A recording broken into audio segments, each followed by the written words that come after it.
Yo, magandang araw mga kap. Kamusta kayong lahat? Dalawang babae ang kliyente natin para sa video na to. At time out muna tayo sa dreadlocks. Tayo naman magpo-focus ngayon sa braids. So, magkaibang klase ng braids yung gagawin natin sa video na to. Kaya tara, umpisahan na natin. So, sa first client natin, ang client natin ay from San Lucas, Lipa City at siya si Ma'am Julia. Para dito sa first client natin, nagawa naman natin ay full head classic cornrows. Yung ganitong klase ng braids, yung cornrows, ay madaming beses ko na rin naman siya nagawa. Ilang client na rin yung nagawang ko nito. Kaya medyo gamay ko na siya. Masasabi kong gamay ko na siya kumpara sa ibang klase ng braids. Pero syempre, hindi naman porket gamay ko na siya, madali na lang para sa akin gawin yung ganitong klase ng braids. Yung session namin na to, inabot pa rin ng 2 hours. Kahit pasabihin natin na gamay ko na siya, matagal pa rin ako gumawa. Di ba nga, umatid ako ng seminar ng braids last time sa Cavite. Tapos, ayun, nagkaroon ako ng pagkakataong magtanong sa mga breeder kung gaano nila katagal ginagawa yung mga classic cornrows na katulad nito. At ayun, doon ko lang nalaman na may mas mabilis talaga sa akin. So kung ikukumpara mo yung bilis nila sa akin, mabagal pa rin talaga ako. Tsaka dito sa session na to, hindi kami gumamit ng extensions. Ako kasi kulang na kulang pa rin talaga yung knowledge ko sa braids. Yung ibang breeder kasi kaya nilang mag-apply ng extensions sa cornrows. Ako kasi pagka mas maikli sa 5 inches yung buhok, hindi ko na tinatanggap kasi feeling ko hindi ko talaga kaya. Kaya nga dito kay client, natural hair lang niya muna yung kinornrows natin, walang additional extensions. Yung ganito kasing hairstyle, maraming beses ko na siya nagawa, especially sa mga lalaki. So, hindi na ako mapapahiya. Pero ako, sa sarili ko bilang artist, marami pa akong hairstyle na gustong i-explore. Tulad ng classic box braids, coils, at saka yung project dreads ko nga na full head dreadlock sa babae, hindi ko pa rin naisa sa katuparan. Yan yung mga hairstyle na nasa isip ko lamang at feeling ko sa sarili ko, kaya ko naman silang gawin. Problema lang, hindi pa tayo nabibigyan ng chance magkaroon ng kliyente na willing bumayad kahit wala pa tayo experience. Kasi syempre, ilagay mo yung paa ko sa sapatos ng kliyente, bakit ako babayad sa magpa-practice lang. Ako naman bilang artist, hindi ko pa naman afford gawing libre yung mga ganitong service kasi syempre masakit din sa bulsa yung materials nito plus time and effort pa.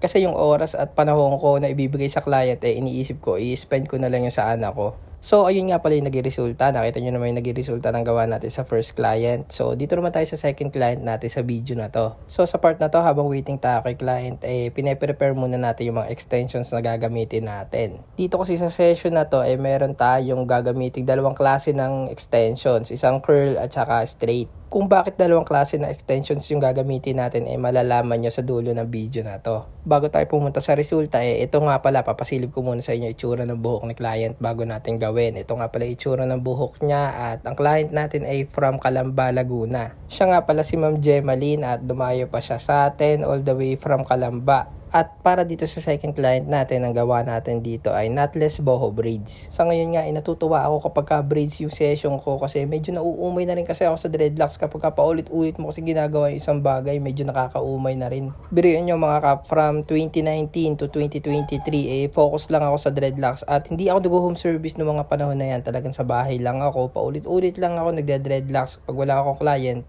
Gumagawa ako ng extensions. Tapos medyo nararamdaman ko nga yung boredom kaya sinubukan akong lumabas sa aking comfort zone. Nung umpisa dito lang ako within Lipa, Batangas nagso-service. Medyo malapit lang muna. Tapos pagka medyo lumalakas na, nalalaman na ng mga karatig na lugar na pwede ako mag-home service. Yun, nakakadaya na tayo ng Batangas. Hanggang sa nakapundar nga tayo ng service natin na kotse. Kaya nakakalabas tayo hanggang Laguna, Quezon at pati Maynila. Nadadayo na rin natin. Bukod kasi sa session na magaganap, ang maganda sa home service yung bagong adventure na mararanasan mo at memories din na hindi mo makakalimutan. Pero syempre sana wag naman yung mga aksidente o hold-upan yung ma-experience mo. Ako kasi look forward ko yung magagandang memories, mga bagong experience at bagong makikilala. Kaya naman last year 2024 ay nag-decide ako na magparami ng skills para naman mas lumawak yung audience natin at mas dumami yung potential clients na mapupunta sa atin. Napaka-interesting kasi ng braids mga kap. The more na inaaral mo siya, the more na mas marami ka natututunan. Ang challenging pa kasi dito maraming way para makapag-braids ka at maraming technique. Katulad dito sa boho box braids na to, knotless yung gamit ko na technique dito. Kumbaga, ibang way siya ng pag-a-add na extensions. Tsaka yung resulta nitong boho box braids iba rin siya dun sa mga basic box braids na nakikita natin or nakasanayan. Kaya ayun, mamaya check nyo yung magiging resulta ng gawa natin dito kay madam. So ayun nga mga kap, sobrang lawak ng braids, sobrang dami ko pa rin kailangan matutunan. Pero ako target ko by next year